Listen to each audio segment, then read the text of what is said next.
Bismillahirrahmanirrahim. Assalamualaikum warahmatullahi wabarakatuh. Alhamdulillah wassalatu wassalamu ala Rasulillah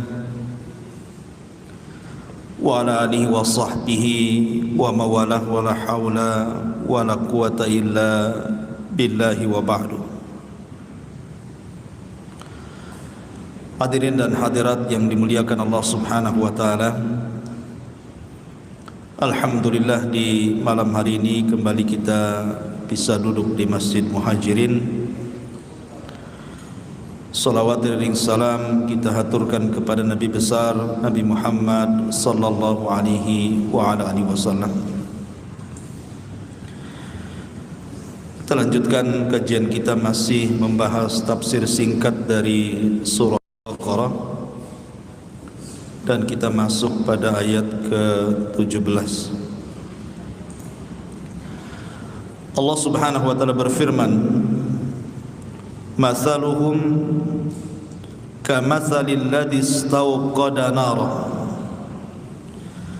falamma adha'at ma hawlahu dhahaba Allahu binurihim wa tarakahum fi dhulumatin la yubsirun summun bukmun umyun fahum la yarji'un." Permisalan mereka orang-orang munafik seperti permisalan orang yang minta dinyalakan api.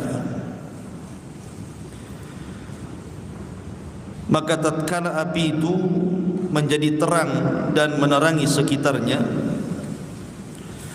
maka Allah Subhanahu wa taala hilangkan cahayanya dan Allah tinggalkan mereka dalam kegelapan sehingga mereka tidak bisa melihat. Mereka bisu tuli dan juga buta, dan mereka tidak akan bisa kembali. Ma'asyiral muslimin yang dimuliakan Allah Subhanahu wa taala, ayat ini masih menjelaskan tentang watak dan sifat orang munafik. Dan di sini Allah Subhanahu wa taala ingin menjelaskan soal permisalan orang-orang munafik. Dan permisalan dalam Al-Quran itu banyak. Dan Allah Subhanahu wa taala tidak pernah malu untuk membuat permisalan. Innallaha la yastahi an yadriba mathala. Allah tidak malu untuk membuat sebuah permisalan. Dan dijadikan sebuah permisalan dalam Al-Quran itu untuk dijadikan ibrah dan pelajaran. Dan tidak ada yang tahu soal permisalan yang Allah buatkan misal dalam Al-Quran kecuali orang-orang yang punya ilmu. Makanya para ulama kalau membaca Al-Quran kemudian lewat di sebuah permisalan Allah, kalau mereka tidak paham mereka menangis. Kenapa para ulama menangis? Karena menunjukkan bahwa dia tidak ahli, dia tidak paham dengan permisalan itu. Padahal permisalan dibuat itu untuk dijadikan ibrah dan pelajaran. Lah di sini Allah Subhanahu wa taala membuat permisalan tentang orang-orang munafik. Permisalan dunia dan permisalan akhirat. Dan di sini Allah buat dua permisalan. Pertama permisalan nariyah, permisalan api. Yang kedua permisalan ma'iyah, permisalan air. Jadi Allah membuat permisalan orang munafik dengan api dan dengan air. Seperti apa permisalan dengan api dan dengan air itu? Di sini Allah mengatakan masaluhum kamathalil ladzi istawqada nara. Permisalan orang-orang munafik itu seperti permisalan orang yang meminta dihidupkan api. Seseorang meminta kepada orang lain untuk menghidupkan api. Maka setelah api itu nyala, tentu akan terang. Kalau api dihidupkan kan tentu akan keluar cahaya dari api itu. Falamma adha'at ma haulahu. ketika kemudian api itu sudah terang dan cahayanya kemudian menyinari di sekelilingnya, di sekitarnya, zahaballahu binurihim, tiba-tiba Allah hilangkan cahayanya. Apinya tetap tapi cahayanya hilang. Kan aneh gitu ya, biasanya api itu pasti ada cahaya. Ini enggak, apinya nyala tapi cahayanya enggak ada. Wa tarakahum fi dhulumat. Bukan masalah itu saja, setelah hilang cahayanya kemudian tinggal apinya saja, maka api itu justru menyakiti mereka.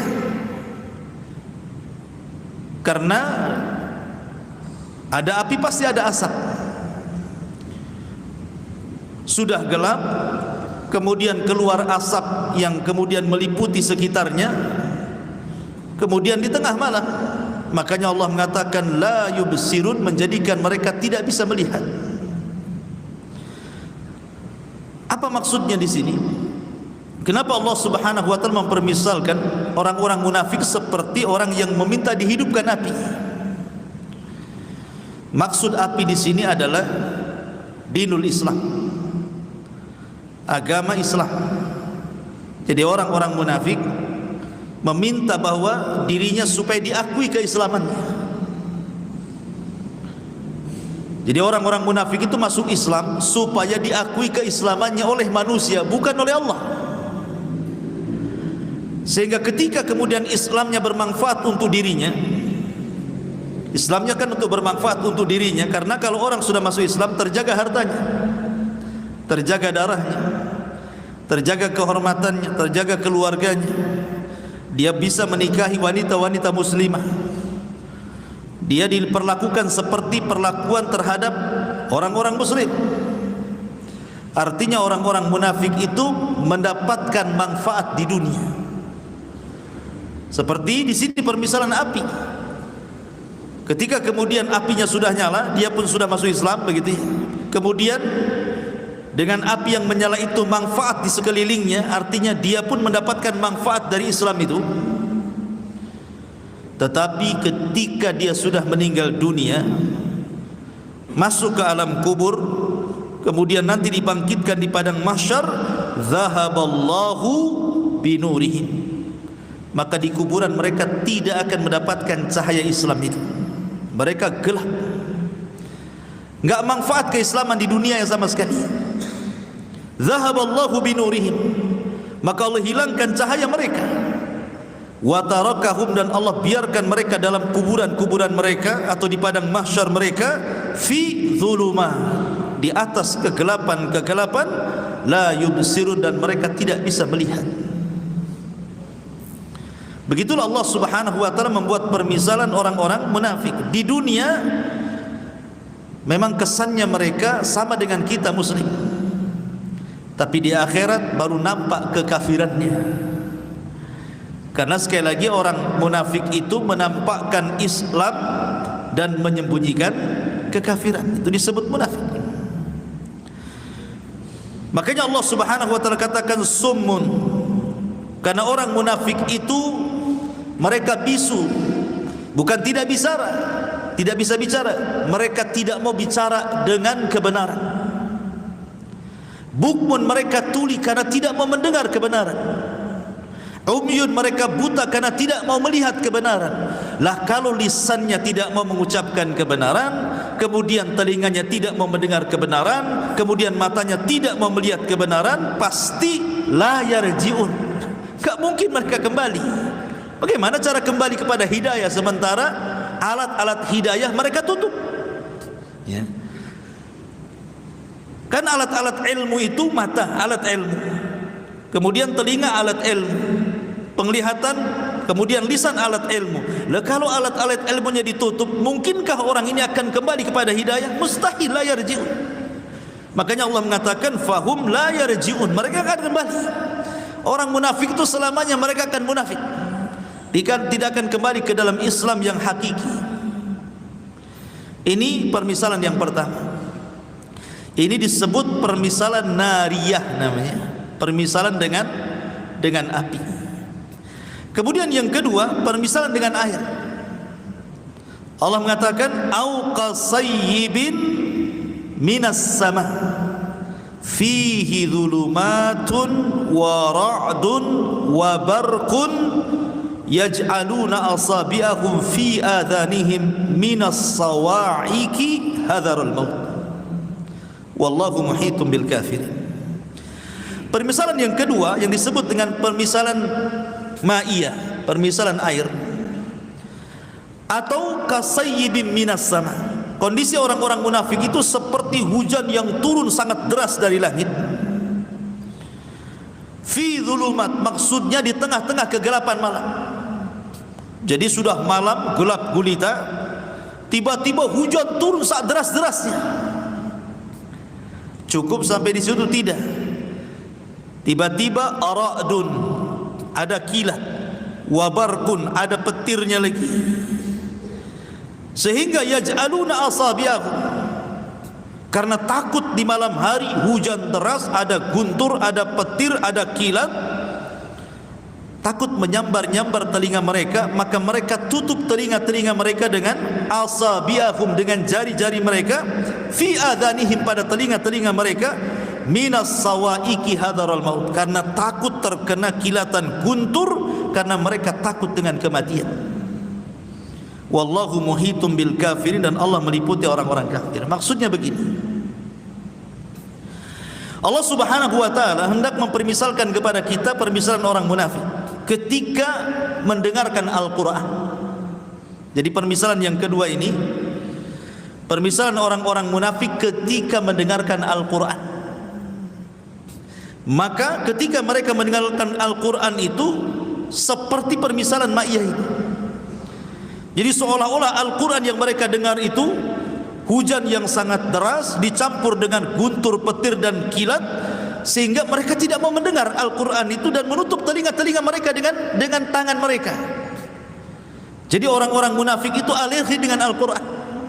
Kalau dibacakan kepada mereka, mereka enggak mau dengar. Itulah sifat-sifat orang munafik. Karena mereka hanya ingin diakui saja keislamannya oleh kaum muslimin, tapi tidak benar-benar mencari keislaman. Makanya mereka, Allah mengatakan yaj'aluna asabi'ahum, ketika mereka mendengar Al-Quran, mereka jadikan jari-jari mereka menutup telinga-telinga mereka, minas sawaiki hadarum, karena kuatnya pengaruh Al-Quran kepada orang-orang munafik ini. Seolah-olah mereka takut dengan kematian, saking takutnya dengan Quran. Seperti itulah orang-orang munafik.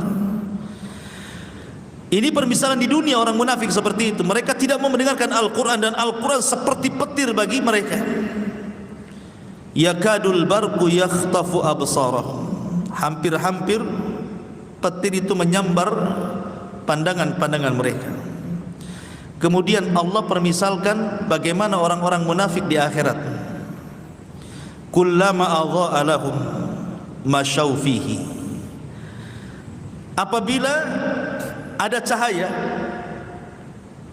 maka mereka mulai berjalan. Wa idza adlama, tapi kalau cahayanya hilang, alaihim qamu, maka mereka berhenti. Walau sya'allahu la dhahaba bisam'ihim wa absarihim, kalau Allah mau, Allah akan hilangkan pendengaran dan penglihatan mereka. Innallaha ala kulli syai'in qadir, sesungguhnya Allah atas segala sesuatu maha mampu. Jadi ketika Allah Subhanahu wa taala mengumpulkan manusia di padang mahsyar, dan Allah katakan wasiqal ladzina kafaru ila jahannama zumar, orang-orang kafir tidak sempat melewati titian siratal mustaqim, langsung digiring ke jahanam, dimasukkan ke jahanam. Itu orang kafir. Sehingga ketika orang-orang kafir sudah digiring, wasiqal ladzina kafaru ila jahannama zumara, maka yang tersisa hanya dua kelompok, orang-orang yang beriman dan orang-orang munafik. Kenapa mereka tidak seperti orang-orang kafir langsung dimasukkan ke dalam jahanam? Kenapa mereka kemudian dikumpulkan dengan orang-orang yang beriman? Karena zahirnya mereka orang-orang beriman masalahnya. Makanya mereka dikelompokkan di situ, dan mereka diberikan kesempatan untuk menyeberang. Ketika mereka hendak menyeberang, Allah berikan macam-macam orang itu cahaya sesuai dengan amalannya di dunia. Ada cahayanya terang banget dia, ada cahayanya tidak terang, ada cahayanya redup, ada cahayanya kadang terang kadang redup. Dan ketika meniti titian siratal mustaqim, ada yang seperti kilat tahu-tahu sudah sampai di ujung. Ada yang seperti orang yang memacu kuda balap tahu-tahu sudah di ujung. Ada orang yang seperti lari kencang tahu-tahu sudah di ujung. Ada orang yang kemudian berjalan santai, ada orang yang kemudian merangkak, terkadang hampir jatuh tapi kemudian sampai juga. Tapi ada juga yang Allah takdirkan harus terjun ke jahanam. Lah orang-orang munafik ini Allah Subhanahu wa taala berikan cahaya kecil. Terkadang cahaya itu menyala, terkadang cahaya itu padam. Ketika cahaya itu menyala, kullama adha'a lahum masyaufi. Jadi ketika mereka naik di titian siratal mustaqim itu, kalau cahayanya muncul, mulai mereka berjalan. Tetapi wa idza adlama alaihim qam. Ketika cahaya hilang, berhenti dia. Kata para ulama tafsir, seandainya orang-orang munafik itu mampu melewati sepertiga saja, jangan 2/3, sepertiga titian siratal mustaqim, tentu dia akan diseberangkan ke surga. Artinya bahwa berdirinya orang munafik di titian dengan berjalannya itu lebih banyak berdirinya, lebih banyak berhentinya dibandingkan jalannya gitu. Anda bisa bayangkan ya. Sebab kalau seandainya sepertiga saja titian dia bisa melewati, tentu diseberangkan ke surga. Tetapi ketika dia banyak berhenti dibandingkan jalan, maka mereka akan sampai ke neraka bukan ke surga. Sehingga orang-orang munafik itu kan kebiasaan di dunia suka menipu. Orang-orang munafik itu kan ciri-ciri yang paling nampak adalah idza haddatsa kadzab, apabila bicara dusta. Dia suka menipu orang. Idza laqul ladzina amanu qalu amanna wa idza khalau ila syayatinin qalu inna ma'akum innama nahnu mustahzi'un. Kalau berjumpa dengan orang yang beriman, oh aku ni kawan kalian. Tapi kalau berjumpa dengan orang kafir, saya juga kawan kalian. Jadi orang munafik itu sama orang yang beriman berdusta, sama orang kafir pun berdusta. Dia tengah-tengah dia. Makanya orang munafik itu terkenal orangnya orator, alimul lisan, pandai diplomasi. Makanya Rasul mengatakan innama akhwafa ma akhafu alaikum munafikun alimul lisan. Yang paling aku takutkan terjangkit penyakit kepada umat ini munculnya para diplomasi dari kalangan munafikin, yang orang yang pandai bicara melobi sana sini maksudnya. Makanya Allah mengatakan tu'jibuhum qauluhum, tu'jibuka qauluhum bi afwahihim. Jadi kalau mereka ngomong itu memang luar biasa orang munafik. Karena Abdullah ibn Ubay bin Salul, tokoh munafik itu luar biasa kalau ngomong itu. Itulah cirinya orang munafik. Lah ketika di dunia dia bisa mengelabui orang yang beriman, rupanya ketika menyeberang titian siratal mustaqim, dia pun mau berusaha mengelabui orang-orang yang beriman. Allah sebutkan dalam surah Nur, ketika orang-orang yang beriman lewat dan tentu membawa cahaya, apa kata orang munafik? Naktabis min nurikum, katanya. Tunggu dulu, aku ingin berjalan bersama kamu dan mengikuti cahayamu. Ya, di dunia dia bisa mengelabui orang yang beriman, di akhirat mana bisa ya. Maka orang-orang yang beriman yang ketika berjalan di titian siratal mustaqim, kemudian orang munafik mengatakan naktabis min nurikum, tolonglah berhenti dulu, saya ingin ikut cahayamu. Maka orang mukmin mengatakan tidak, faltamis mi waraikum, cari di belakang kalian, katanya. Akhirnya orang munafik kembali, rupanya ada semacam jidar, semacam tembok yang zahirnya itu rahmat tapi belakangnya adalah azab. Ya, zahiruhu rahmah. Jadi zahirnya rahmat tetapi belakangnya adalah min kibalihi azab. Akhirnya ketika masuk ke tembok itu disangkanya dia akan selamat, malah masuk ke dalam jahanam gitu ya. Nauzubillah. Ya, orang munafik di dunia bisa melabui, tapi di akhirat siapa yang bisa dikelabui dia? Ini permisalan orang-orang munafik yang disebut dengan permisalan ma'iyah namanya, permisalan api. Kemudian setelah Allah Subhanahu wa taala menyebutkan sifat-sifat orang yang beriman, kemudian menyebutkan sifat-sifat orang kafir, kemudian menyebutkan sifat-sifat orang munafik, maka Allah tutup ayatnya, ya ayyuhan nas ubudu rabbakumul ladzi khalaqakum walladzina min qablikum la'allakum tattaqun alladzi ja'ala lakumul arda firashan was samaa'a binaan wa anzala minas samaa'i ma'an fa akhraja bihi minas thamarati rizqan lakum fala taj'alu lillahi andadan wa antum ta'lamun. Wahai manusia, manusia ini mencakup mukmin, kafir, munafik. Wahai manusia, seolah-olah ingin mengatakan, hei orang yang beriman, hei orang kafir, hei orang munafik, begitu. U'budu rabbakum, sembah Rabb kalian, tauhidkan Rabb kalian. Alladzi khalaqakum, yang telah menciptakan kalian, walladzina min qablikum, dan menciptakan orang sebelum kalian, la'allakum tattaqun, agar kalian bertakwa.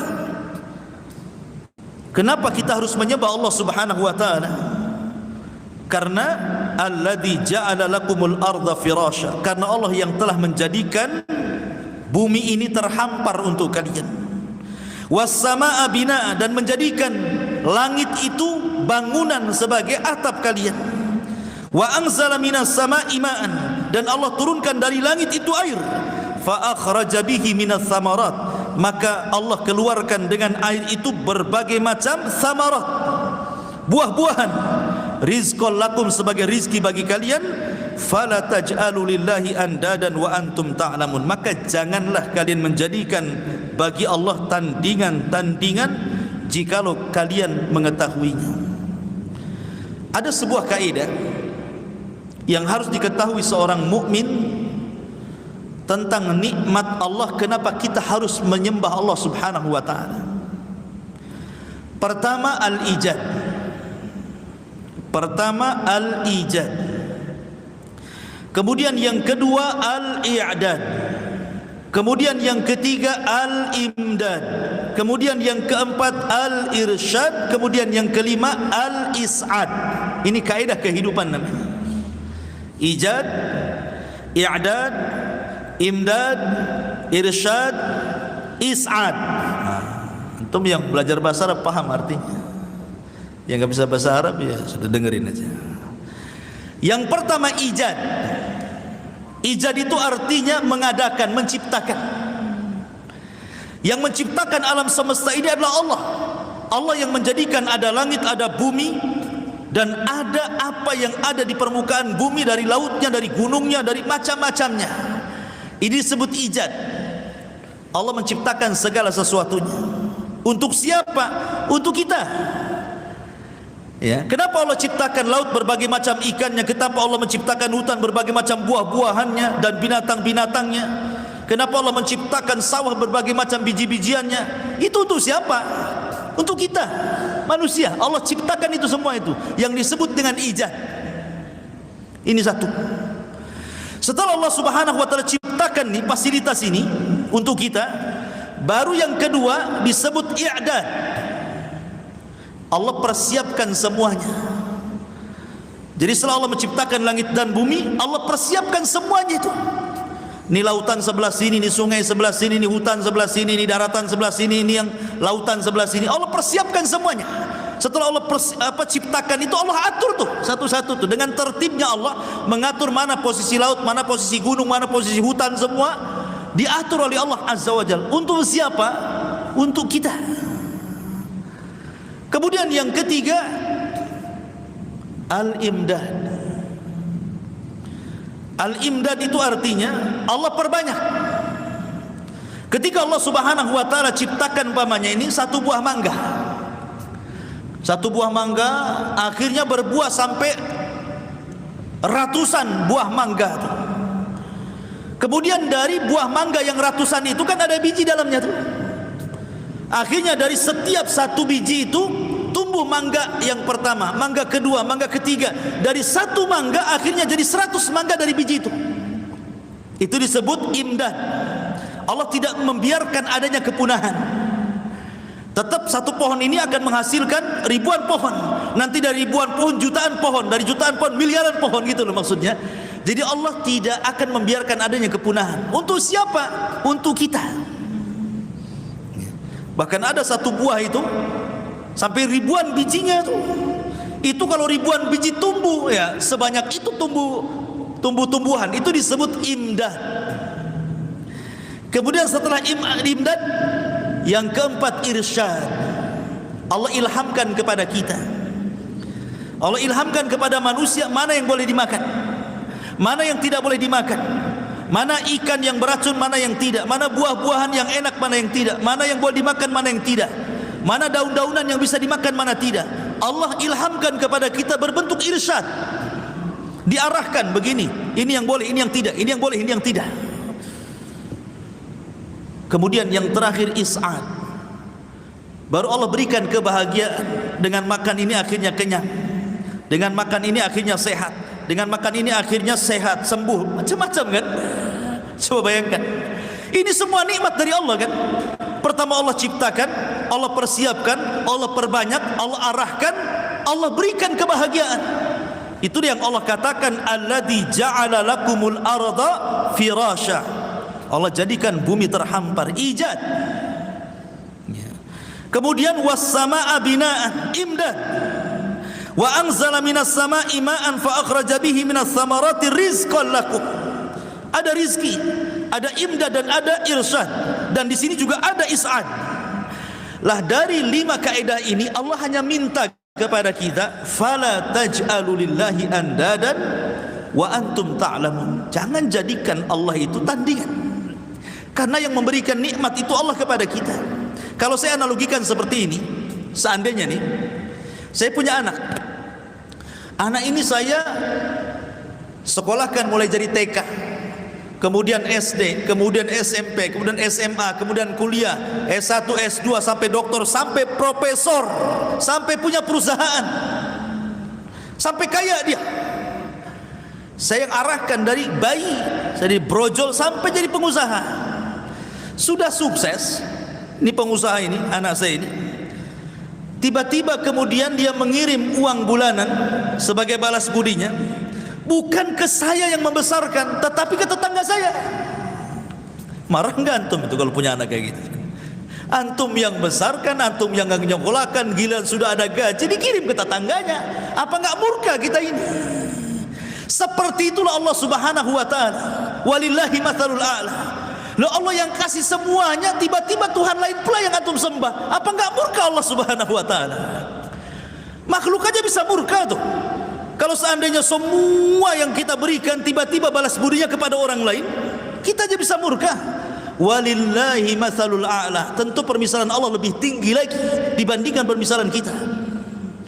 Maka tentu Allah Subhanahu wa taala akan murka kalau kita mengambil sesembahan selain daripada Allah. Sementara Allah sudah jadikan bumi terhampar untuk kita, langit sebagai atap untuk kita, segala air, buah-buahan, binatangnya, macam-macamnya untuk kita. Tiba-tiba yang disembah pula berhala. Apa enggak murka Allah kan? Dari sini ikhwatu fiddin muliakan Allah azza wajal.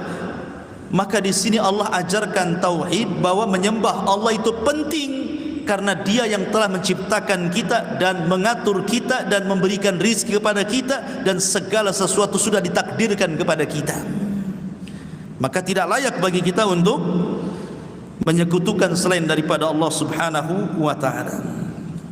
Kemudian Allah mengatakan, wa in kuntum fi raibin mimma nazzalna ala abdina fa'tu bi suratin min mithlihi wad'u syuhada'akum min dunillahi in kuntum sadiqin fa illam taf'alu wa lan taf'alu fattaqun nar allati waquduha an-nas wal hijarah uiddat lil kafirin.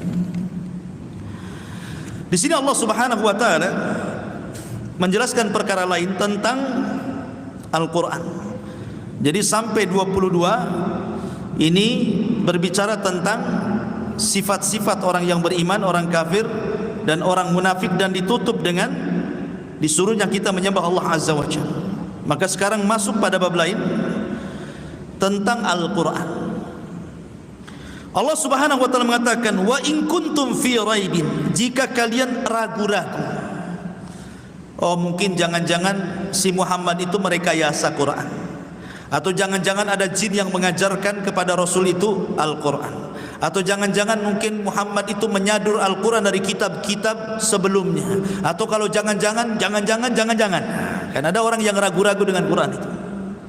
Kalau memang kalian ragu-ragu dengan Al-Quran, bahwa Quran itu tidak datang dari Allah subhanahu wa ta'ala, maka Allah subhanahu wa ta'ala katakan, mimma nazzalna ala abdina fa'tu bi suratin. Coba datangkan satu surat saja. Tidak usah satu Quran, satu surat saja.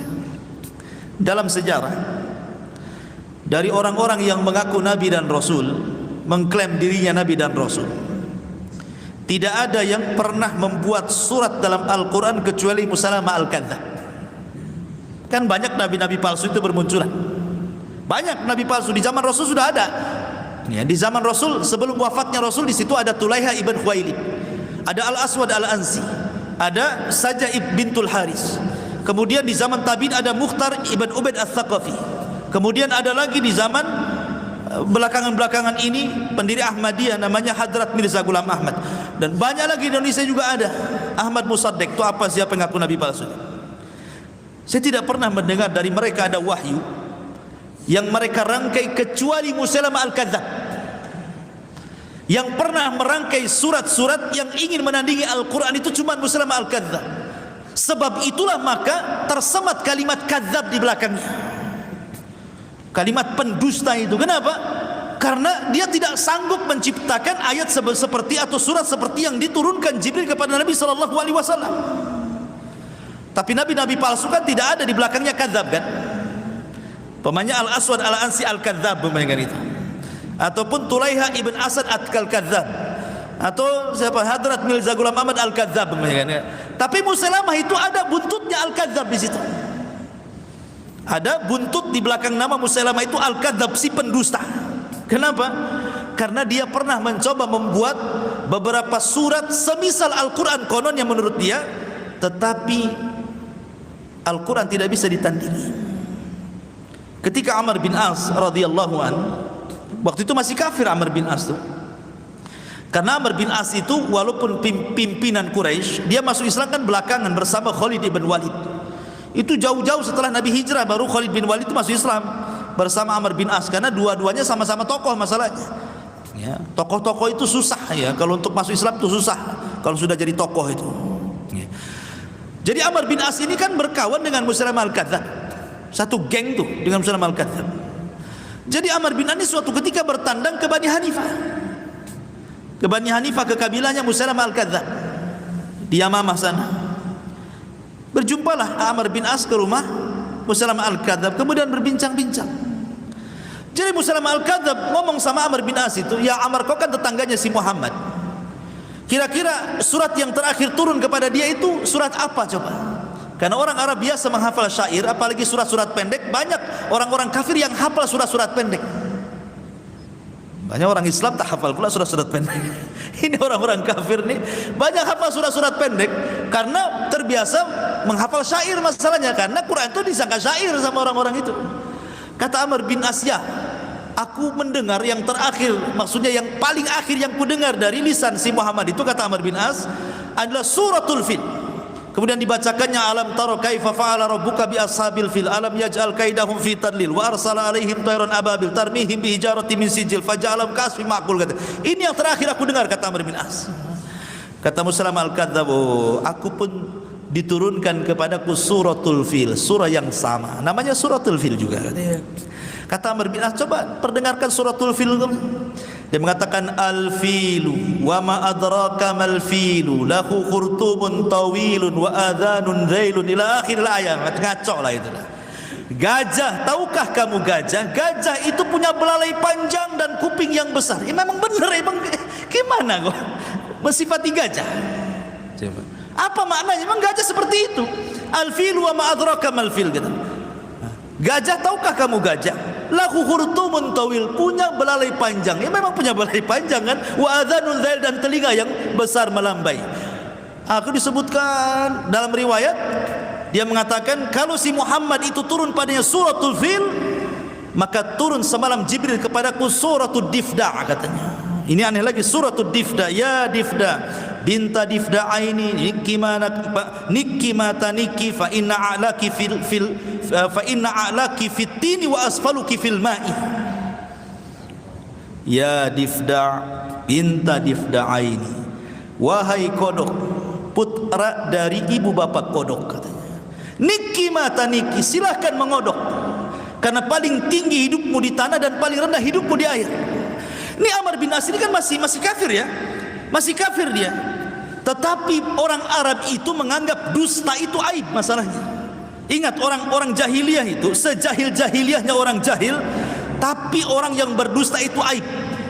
Bagi mereka aib. Makanya orang Arab itu jarang berdusta walaupun jahiliyah. Bedanya kalau kita ini suka dusta padahal muslim ya kan? Orang jahiliyah itu menganggap aib. Makanya Amr bin As langsung mengatakan, wallahi ya Musailamata fa inni ra'aituka kadhiban. Demi Allah wahai Musailamah, aku tidak melihat engkau ini kecuali seorang pendusta, katanya. Padahal sama-sama kawan itu, sama-sama musyrik. Tapi Amr bin As mengatakan, wallahi inni ra'aituka lakadhiba, engkau ini pendusta. Aku benar ini enggak, itu karya-karya kamu aja itu, katanya. Kau yang rangkai-rangkai, katanya. Itu Amr bin As mengatakan seperti itu. Artinya dari sini bahwa sekelas Musailamah al-Kadzdzab, seorang ahli syair saja, tidak bisa merangkai Al-Quran, apalagi orang yang tidak pandai merangkai syair, apalagi orang yang tidak tahu bahasa. Makanya sering saya katakan di permulaan ketika kita membahas surah Al-Baqarah, kenapa Allah Subhanahu wa taala memulakan surah Al-Baqarah itu dengan alif lam mim? Kenapa? Kenapa surah Al-Baqarah dimulai dengan kalimat alif lam mim? Seolah-olah Allah ingin mengatakan Quran ini terangkai dari alif, ba, ta, sa, jim, lam, kha, ha sampai ya gitu. Sebagaimana Quran terangkai dari huruf lam, alif, mim dan begitu seterusnya dari huruf hijaiyah, kau rangkai juga Al-Quran dari huruf-huruf itu. Kalau kau sanggup. Ini huruf-hurufnya sudah ada, huruf hijaiyah itu alif sampai ya. Sekarang kau rangkailah Quran itu dari huruf-huruf ini. Kalau kalian sanggup. Makanya Allah mengatakan di sini fa'tu bi suratum min mithli. Datangkan semisal Quran. Satu surat saja. Cukup sampai di sini. Wad'u syuhada'akum. Kalau perlu, undang syuhada'akum. Penolong-penolongmu. Kumpulkan mau malaikat, mau jinnya, mau manusianya, mau profesornya, mau orang jahilnya, kumpulkan semuanya satu alam sama saya ini kalau kalian sanggup. Dibayangkan. Kumpulkan malaikatnya sekali, kumpulkan jinnya sekali, kumpulkannya manusia sekali, kumpulkan orang cerdas sekali. Fa'tu bi suratin min mithli. Datangkan semisal Al-Quran. In kuntum shadiqin. Kalau kalian memang benar, kalian sanggup membuat Al-Quran, maka Allah bantah fa illam taf'alu. Jika kalian tidak sanggup melakukan, walan taf'alu, dan tidak akan mampu melakukannya, fattaqun nar, maka takutlah kepada neraka. Allati waquduhan nas, yang bahan bakarnya manusia, wal hijarah, dan bebatuan, uiddat lil kafirin, dan itu sudah disiapkan bagi orang-orang kafir. Dari sini menunjukkan bahwa Al-Quran adalah mukjizat yang datang dari Allah Subhanahu wa taala. Tidak ada yang sanggup merangkai seperti Al-Quran. Kemudian Allah Subhanahu wa taala berfirman, wa basyiril ladzina amanu wa 'amilus salihati anna lahum jannatin tajri min tahtihal anhar kullama ruziqu minha min thamaratir rizqan qalu hadzal ladzi ruziqna min qablu wa utubihi mutasyabiha wa lahum fiha azwajun mutahharatun wa hum fiha khalidun. Dan berilah kabar gembira kepada orang-orang yang beriman dan beramal saleh bahwa bagi mereka sorga-sorga. Sorga itu bukan satu, karena Allah menggunakan jamak di sini, sorga, sorga. Ya, karena sorga itu memiliki tingkatan-tingkatan. Syekhul Islam Ibnu Taimiyah rahimahullahu taala ketika memberikan catatan kepada hadis Nabi sallallahu alaihi wasallam bahwa para penghafal Quran, orang-orang yang punya perhatian Al-Quran di dunia, maka akan dipanggil di sorga di hadapan Allah Azza wa Jalla. Kemudian Allah Subhanahu wa taala akan berfirman kepada orang yang mencintai Quran ini, Iqra wartaq warattil kama kunta turattil fid dunya fa inna manzilataka inda akhiri ayatin taqra'uha. Baca, naiklah, karena di sorga itu nanti manusia diberikan raf-raf. Raf-raf itu sayap di belakang sini sehingga bisa terbang, ya. Jadi di sorga itu bukan kayak di bumi. Kalau di bumi itu kan kita merayap di bumi, binatang-binatang yang disebut dengan binatang melata yang merayap di bumi. Di sorga nggak ada binatang melata itu. Di sorga itu tidak ada binatang yang merayap kayak kita di bumi, itu tidak ada. Bahkan manusianya juga tidak merayap di bumi. Di sorga itu semua terbang. Dan itu digambarkan dalam Al-Quran ketika Allah Subhanahu wa ta'ala menceritakan tentang makanan ahlu sorga.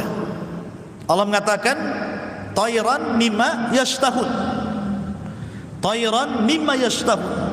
Jadi makanan di sorga itu, binatang di sorga itu diistilahkan tayr. Tayr itu artinya burung, terbang. Tayr itu artinya terbang. Burung kan terbang, maka disebut tayr. Kalau pesawat disebut ta'irah namanya. Pesawat terbang disebut ra'aitu ta'irata yatir. Aku melihat pesawat terbang gitu ya. Burung itu ta'irah, tayr, ya. Jadi artinya binatang sorga itu kata para ulama tidak ada yang merayap kayak di bumi melata, tidak, semua disebut tayr, ya. Walahmi tayrin mimma yashtahun, dan daging binatang yang terbang yang kalian sukai, itu maksudnya. Artinya dari sini ketika kalimat tayrin adalah nakirah, berarti semua binatang di sorga itu terbang. Kambing terbang, unta terbang, kuda terbang, semua terbang. Antum aja terbang. Ya. Di dunia pengen terbang, cita-citanya jadi Superman kan itu. Nanti jadi Superman semua di sana. Karena punya sayap. Semua dikasih rop-rop. Karena bangunan sorga itu tergantung-gantung. Ya. Jadi Allah Subhanahu wa ta'ala katakan kepada para penghafal Quran itu, Iqra, baca. Wartak, naik. Sambil baca Quran itu dinaikkan sayapnya, sambil naik melewati satu tingkatan sorga, dua tingkatan sorga, tiga tingkatan, terus sampai beberapa tingkatan ke atas. Warattil, dan tartilkan bacaanmu sebagaimana kau tartilkan bacaan Quranmu di dunia. Fa inna manzilataka, di sini syahidnya, fa inna manzilataka inda akhiri ayatin taqra'uha. Karena tingkatanmu di sorga, kata Allah, disesuaikan dengan banyak tidaknya engkau membaca Quran di dunia. Makin sering baca Quran di dunia, maka makin tinggi tingkatannya di sorga. Dan orang yang paling sering membaca Quran pasti penghafal Quran. Tidak percaya? Coba orang menghafal Quran itu, kadang satu ayat diulang-ulang pengen hafal. Nah, berapa kali itu? Ada satu ayat itu sampai 100 kali dia baca supaya bisa hafal kan? Nah, kalau antum baca Quran saja paling terus satu ayat, tapi penghafal Quran beda dia. Kalau dia menghafal Quran itu satu ayat saja ratusan kali biar hafal, kan dia paling banyak membaca Qurannya deh. Kalau tidak menghafal Quran sedikit bacaannya. Kalau penghafal Quran pasti banyak. Waktu menghafal aja dia beribu-ribu dia ayat dia baca supaya hafal. Satu ayat saja diulang-ulang berkali-kali. Ya. Jadi kata Syekhul Islam Ibnu Taimiyah rahimahullahu taala, ketika Allah mengatakan fa inna manzilataka inda akhiri ayatin taqra'uha, kedudukanmu di sorga itu disesuaikan dengan ayat yang kau baca akhir di dunia itu. Kata Imam Ibnu Taimiyah, ajtahidu, aku beristihad, kata dia, bahwa inna darajatin fil jannah, sesungguhnya tingkatan-tingkatan sorga itu ka'adadi ayatin, ka'adadi jumlati ayati minal Quran, sejumlah ayat dalam Al-Quran. Berapa ayat dalam Al-Quran? 6.400-an lebih, kurang lebih lah 6.400-an. Kalau nggak yakin ya, itu hitung sendiri di rumah. Tuh 2, 3, ya gitu. 6.400-an lebih, kurang lebih. Itu jumlah ayat se-Al-Quran. Artinya kalau seandainya jumlah ayat itu 6.400 kurang lebih, maka segitu jugalah jumlah tingkatan sorga itu. Dan satu tingkatan sorga ke tingkatan sorga kedua itu jaraknya seperti langit dan bumi. Jarak antara sorga, tingkatan sorga ke tingkatan sorga berikutnya itu seperti jarak langit dan bumi. Sementara tingkatan di sorga itu jumlahnya 6.400 kurang lebih, sesuai dengan jumlah ayat dalam Al-Quran. Berarti tingkatan sorga itu banyak. Makanya Allah mengatakan di sini annalahum jannatin, sorga-sorga. Karena sorga itu banyak dan ada tingkatannya. Kemudian Allah mengatakan tajri min tahtihal anhar, di mana di bawah sorga itu mengalir sungai-sungai. Sungai di sorga jangan sama dengan sungai di dunia. Sungai di dunia itu harus ada tembok kiri kanan, kalau enggak akan mengalir ke kemana-mana airnya, maka harus dibendung, ya kan? Lihat tuh kalau orang buat parit tuh pasti akan dibuat di dinding sebelah sini, baru mengalir airnya di tengah. Di sorga itu tidak ada dinding sebelah kanan, dinding sebelah kiri. Jadi alirannya ya begitu saja ngalir, tapi tidak tumpah ke kiri, tidak tumpah ke kanan. Kalau di dunia, kalau tidak di dinding tumpah ke kiri ke kanan kan, nggak lurus kemana-mana, jadi telaga jadinya kan. Ya. Tapi di sorga itu kata para ulama tidak ada jidar. Jadi sungainya itu tidak ada kiri kanan, nggak ada dinding, tetapi mengalir seperti itu. Indahnya luar biasa. Wasa Allah Azza wa Jalla. Ya. Kemudian juga kalimat anhar, kenapa menggunakan jamak? Tidak nahrun, tidak mufrad. Karena memang surga itu memiliki banyak sungai, bukan satu saja. Dalam ayat yang lain Allah Subhanahu wa taala mengatakan fiha dari min labanin lam yataghayyar ta'am. Ada sungai susu. Min ma'in dari air yang tidak berubah warnanya. Kemudian min labanin lam yataghayyar ta'amu. Kemudian dari air susu yang tidak pernah berubah rasanya. Kemudian min asalin musaffa. Kemudian dari air madu yang tersaring. Kemudian min khamrin ladzati lisyaribin, dari khamar yang lezat bagi para peminumnya. Jadi ada 4 aliran air yang memang khusus bagi penduduk surga. Pertama, air bersih. Di dunia cari air bersih kayak depan saya ini harus beli. Gak bisa kita cari air bersih di dunia ini beli, ATB aja kita bayar, ya kan? Di dunia itu cari air bersih setengah mati. Kalau nggak bayar, datang ke Jabal Uhud, di situ ada telaga biru, antum ke situ setiap hari bawa jerigen. Siapa mau ke telaga biru bawa jerigen berkilo-kilo masuk ke hutan? ATB dialirkan, bayar kita sama ATB. Di dunia lo cari air bersih bayar.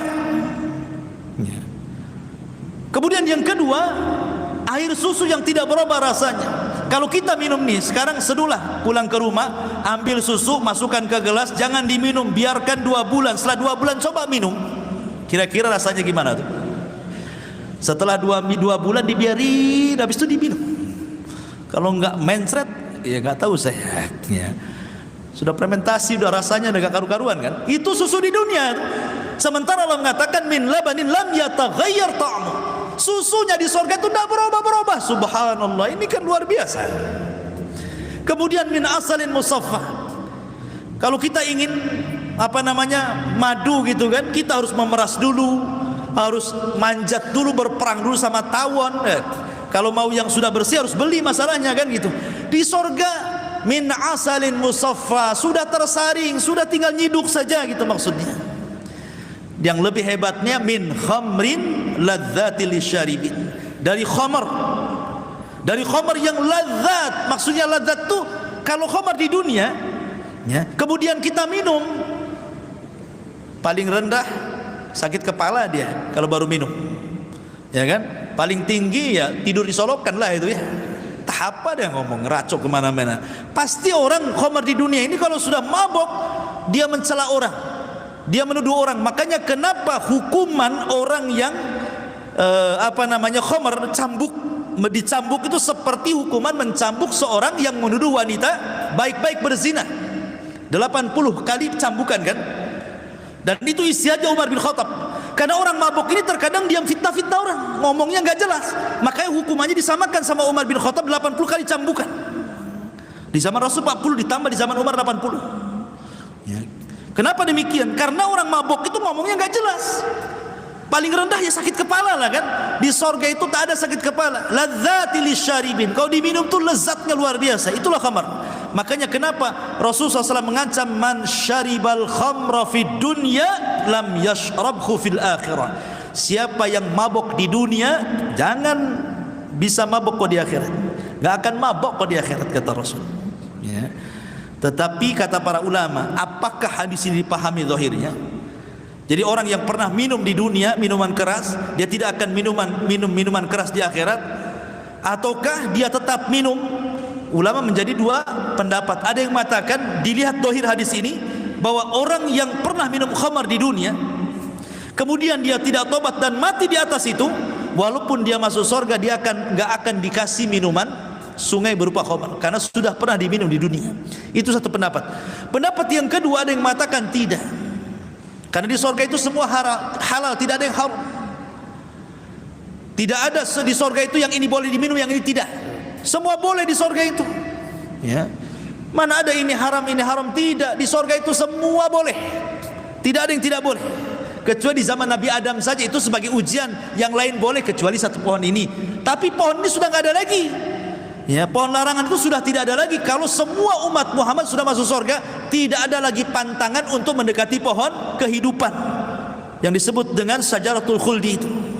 Itu hanya untuk ujian kepada Adam, karena sebuah hikmah, karena Adam harus diterjunkan ke bumi, karena Allah yang mengatakan inni ja'ilun fil ardi khalifah. Aku jadikan di bumi. Kenapa Adam di surga? Ya makanya harus turun ke bumi, karena Allah mengatakan di bumi masalahnya kan. Maka dibuatlah ujian, diciptakanlah pohon. Dengan sebab itulah Adam akhirnya ke bumi, dan itu sesuai dengan hikmah Allah. Ya. Taib tajri min tahtihal anhar. Kullama ruziku minha min thamarati rizqa. Setiap kali mereka diberikan rizki dari buah-buahan di sorga. Qalu hadzal ladzi ruzikna min qablu. Ini buah yang pernah kami rizkikan sebelumnya di dunia. Wa utubihi mutasyabiha. Ada kemiripan antara buah sorga dan dunia. Kata Abdullah bin Abbas ketika mentafsirkan ayat ini, dia mengatakan bahwa kemiripan nama buah-buahan di sorga dengan di dunia itu hanya sekedar asma, lal hakikat. Hanya sekedar nama, kesamaan, kemiripan nama, tetapi bukan hakikat. Nama boleh sama tapi hakikat berbeda, gitu maksudnya. Di dunia ada pisang, di sorga ada pisang. Di dunia ada kurma, di sorga ada kurma. Kemudian di dunia ada delima, di sorga ada delima. Di dunia ada pohon anggur, di sorga juga ada anggur. Begitu seterusnya. Ini hanya kesamaan nama, bukan kesamaan hakikat. Karena hakikatnya sorga itu sebagaimana sabda Rasul, a'dadtu li ibadis salihin ma la ainun ra'at wa la udhunun sami'at wa la khatara ala qalbi bashar. Aku siapkan kenikmatan bagi orang-orang soleh di sorga itu, kenikmatan yang tidak bisa dilihat mata, kenikmatan yang tidak bisa didengar telinga, bahkan terlintas pun tidak bisa karena nikmatnya. Jadi hanya kemiripan nama, bukan hakikat. Walahum fiha azwajun mutahhar. Dan bagi mereka pasangan-pasangan yang suci, maksudnya para bidadari. Bahkan ada yang mengatakan satu orang itu diberikan oleh Allah 70 bidadari. 70 bidadari ini, setiap satu bidadari memiliki 70 dayang. Lah 70 dayang ini memiliki 70 pembantu-pembantu lain. Anda bisa bayangkan berapa itu perempuan yang Anda di sekeliling antum itu? 70 bidadari. Sudah jelas bidadari. Di dunia saja kalau orang cantik dibilang bidadari. Kalau laki-laki tampan nggak ada bidadara kan itu. Karena khusus perempuan saja. 70 bidadari ini, setiap satu bidadari dikelilingi oleh 70 dayang. Kemudian 70 dayang, setiap satu dayang dikelilingi 70 pembantu. Berarti 70 kali 70 kali 70, itulah perempuan yang ada di sekeliling antum. Semua halal bagi antum, nggak ada yang haram. Di dunia nggak boleh antum punya pembantu antum gauli. Nggak halal di dunia. Pembantu saja haram bagi antum, kecuali budak, ya kan? Tapi kan tidak ada di Batam ini budak, yang ada budak-budak kecil. Itu orang Melayu ya. Jadi di dunia ini semua haram kecuali yang dihalalkan istri kita atau budak kita. Budak tak ada, istri sajalah kan itu. Tapi di sorga itu kita dikelilingi perempuan. Kenapa di sini Allah Subhanahu wa taala menyebut walakum fiha azwajum mutahhar? Dan bagi mereka para laki-laki itu di sorga itu diberikan pasangan-pasangan yang suci. Dan Al-Quran lebih banyak menceritakan tentang bidadari bagi nikmatnya laki-laki. Karena di dunia saja laki-laki itu tidak suka dengan yang lain kecuali dengan perempuan. Makanya Allah akan memberikan kesukaan itu. ketika Adam diciptakan dan dimasukkan ke sorga, Allah tidak ciptakan burung yang bisa bicara supaya menemani Adam di sorga, atau Allah ciptakan semacam tumbuh-tumbuhan atau pohon-pohon yang cantik dan bisa ngobrol dengan Adam di sorga. Tidak, Allah tidak ciptakan itu karena Adam tidak suka itu ya. Tapi Allah ciptakan dari tulang rusuknya Hawa. Setelah ciptakan Hawa inilah Adam tenang ya. Bisa saja kan Allah ciptakan burung, Allah ciptakan binatang-binatang untuk menemani Adam di sorga kan. Tapi Allah tidak ciptakan itu. Justru Allah ciptakan pasangannya dari tulang rusuknya. Ya, karena Allah mengatakan wa min ayatihi an khalaqalakum min anfusikum azwaja litaskunu ilaiha. Lihat bahasa litaskunu ilaiha, bukan litaskunu ma'aha. Bukan pakai ma'aha tetapi ilaiha. Nih indahnya bahasa Arab. Kenapa Allah mengatakan litaskunu ilaiha, bukan litaskunu ma'aha? Kalau litaskunu ma'aha hanya sekedar satu rumah tapi tidak ada kebahagiaan. Kita nikah itu bukan untuk satu rumah dengan pasangan. Kalau hanya satu rumah saja buat apa? Ya. Tetapi litaskunu ilaiha, supaya hati kita tenang dengan dia. Walaupun tidak ada atapnya rumah kita, gitu maksudnya. Kalau hanya satu rumah saja, betapa banyak suami istri satu rumah tetapi tidak tenang, bercerai, nggak jelas-jelas di situ kan. Itulah bahasa Quran. Kenapa diciptakan pasangan? Bukan untuk serumah, supaya kita tenang dengan dia, gitu maksudnya. Lah Adam itu diciptakan Hawa seperti itu. Walahum fiha azwajum mutahharatun wa hum fiha khalidun. Dan Allah kekalkan mereka di sorga. Ingat kekekalan sorga. Kalau ada yang mengatakan lalu bedanya apa? Kalau sorga kekal, Allah juga kekal.